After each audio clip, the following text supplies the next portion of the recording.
Donc il y a toute une législation qui est développée dans les lois. Par exemple, il va faire des lois sur le commerce. Alors c'est en... Je n'ai pas été platonicienne, j'ai noté la page.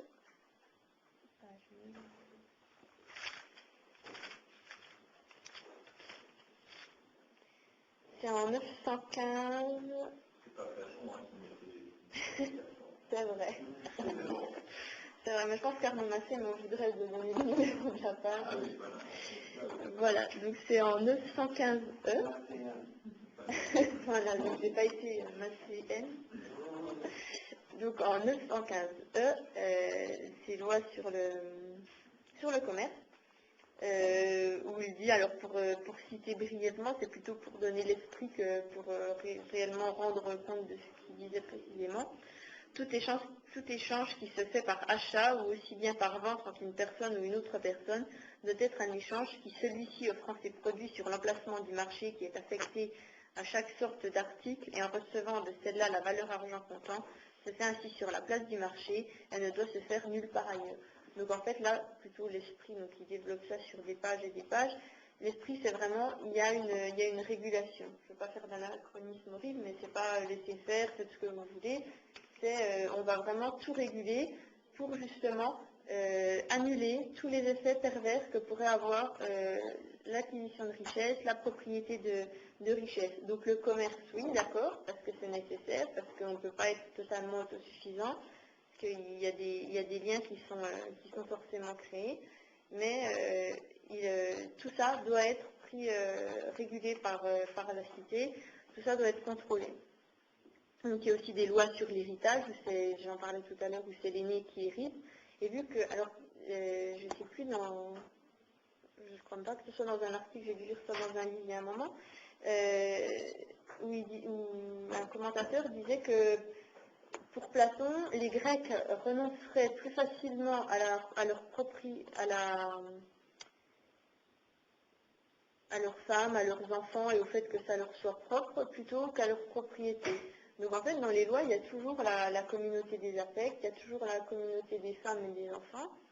Et donc pour Platon, quand une famille a par exemple 2 fils, les 2 fils ne peuvent pas hériter, et pour une famille qui n'aura pas de fils, le père va donner son fils à l'autre famille. Donc même là-dedans, il y a toujours un contrôle qui est fait, et on ne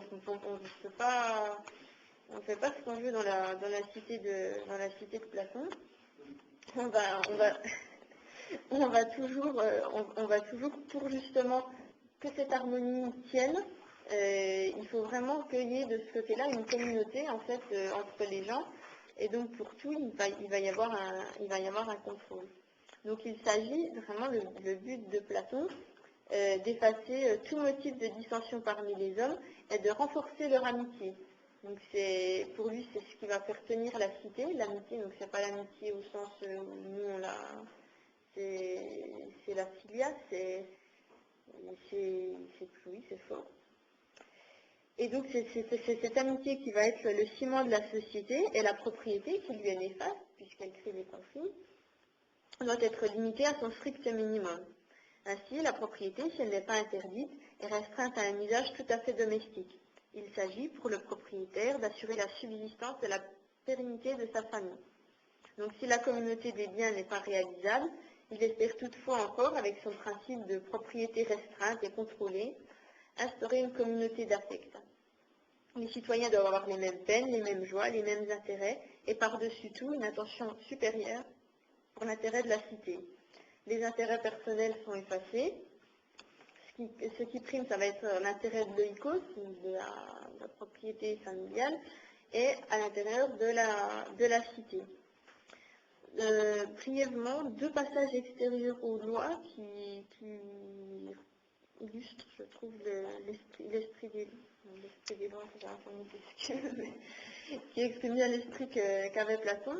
Donc dans les définitions de Platon, en 412d, dans sa définition de la liberté, j'ai été surprise de trouver qu'il disait, entre autres, c'était, je cite, « le bon usage de ses biens dans leurs dépenses comme dans leur acquisition ».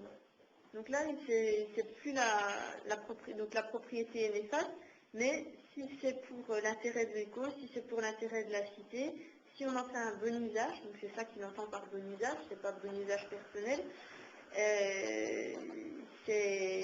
ça ne pose pas de problème, ça permet de garder la paix dans la cité.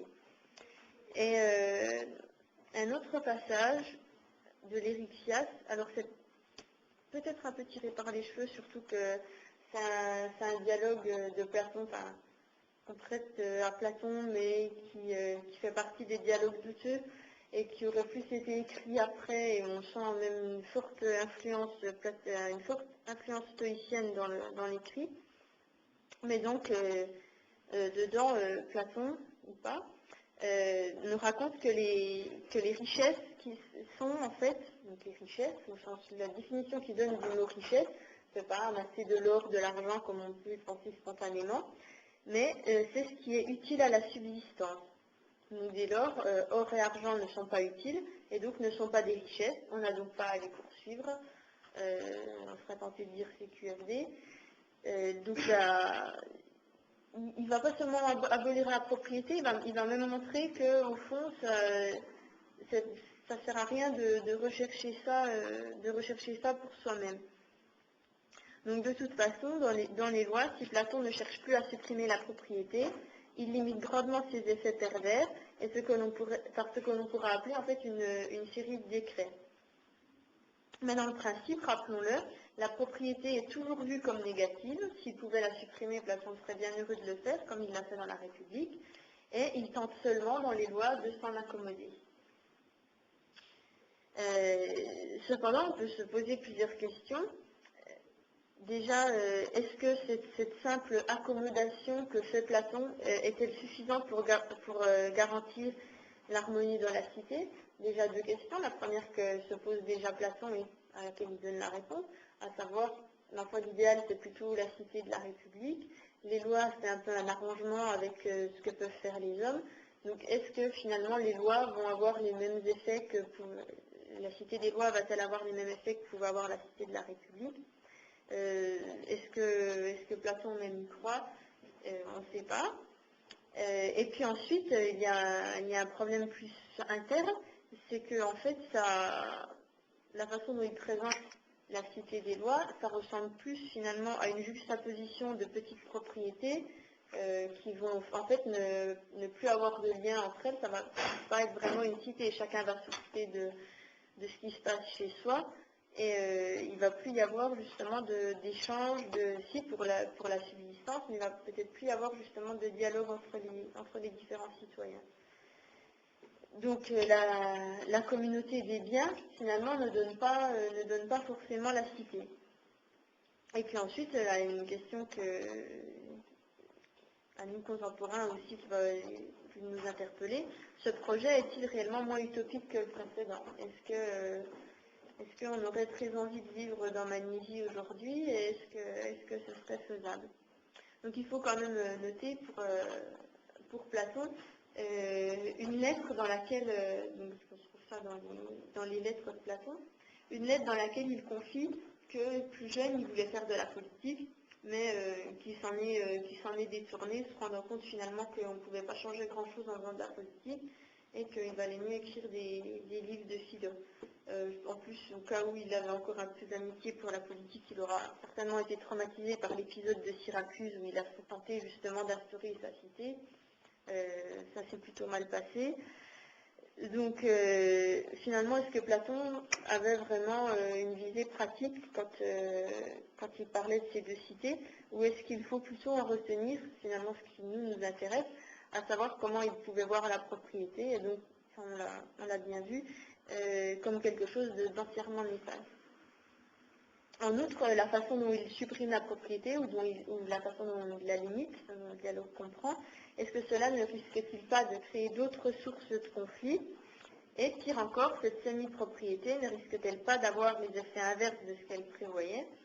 Et c'est ce que met en lumière Aristote dans la critique qu'il fait de Platon.